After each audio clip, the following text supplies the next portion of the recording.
Saludos, soy Erika Fontalvo, directora del diario El Heraldo desde Barranquilla. Colombia da un nuevo paso hacia la reanudación de una vida absolutamente normal, o mejor, sin medidas preventivas por COVID-19. El Ministerio de Salud acaba de levantar la obligatoriedad del uso del tapabocas en aeropuertos, en el interior de aviones que cubran rutas domésticas y desde ahora no se exigirá más carnet de vacunación ni pruebas a quienes ingresen al país.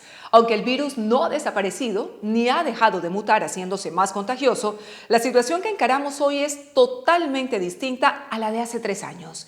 Nos encontramos mucho más protegidos gracias a la inmunidad proporcionada por las vacunas y las infecciones adquiridas. Sin duda, lo peor ha quedado atrás, pero aún tratamos de establecer qué tanto el virus nos ha cambiado.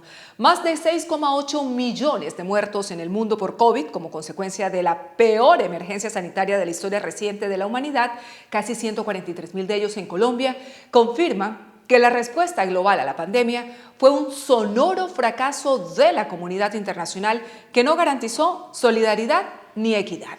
La devastación causada por el virus, en especial en las naciones más vulnerables, lo ha demostrado con creces.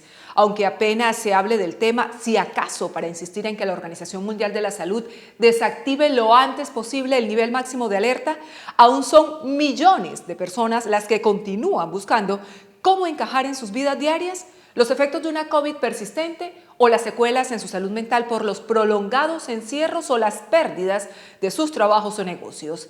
Existencias fracturadas en toda regla que difícilmente sanarán.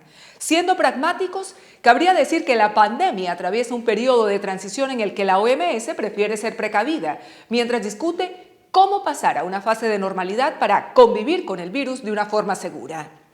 Con ese y con los que estén por venir, ahí radica la esencia del debate. ¿Cómo asegurar un alto nivel de compromiso político y social de los gobiernos del mundo que en las circunstancias más adversas de la actual crisis demostraron ausencia de solidaridad o mínimos de cooperación? Nadie debería olvidar que los países ricos, grandes acaparadores de vacunas financiadas con sus descomunales chequeras, incumplieron compromisos de respaldar el mecanismo COVAX del que era parte Colombia para distribuir dosis entre comunidades pobres sin acceso a ellas. En el apartado de lecciones de hipocresía o mezquindad aprendidas, también cabe lo hecho por algunas farmacéuticas que se negaron rotundamente a compartir la propiedad intelectual de fármacos que hubieran podido salvar muchas más vidas. Demasiadas promesas arrastradas por el viento. Mientras en Colombia el debate gira en torno a la reforma a la salud, allende nuestras fronteras, este se centra en la redacción y negociación de un instrumento para fortalecer la prevención, preparación y respuesta frente a pandemias futuras, que en ningún caso son descartables.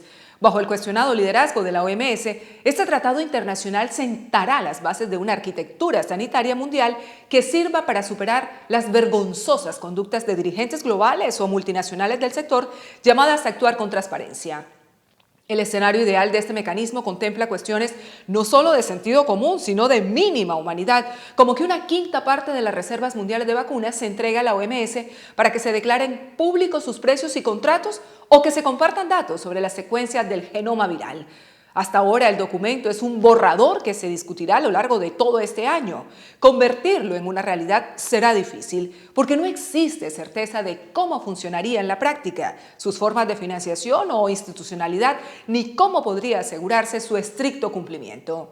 Experiencias fallidas, como los compromisos suscritos por los líderes mundiales en torno a la acción climática, pese a ser jurídicamente vinculantes, revelan que el papel todo lo aguanta, con lo cual a los equipos negociadores les costará pasar del dicho al hecho, o lo que es lo mismo, a la construcción de un acuerdo que sea realmente viable. Desde El Heraldo, seguimos en contacto.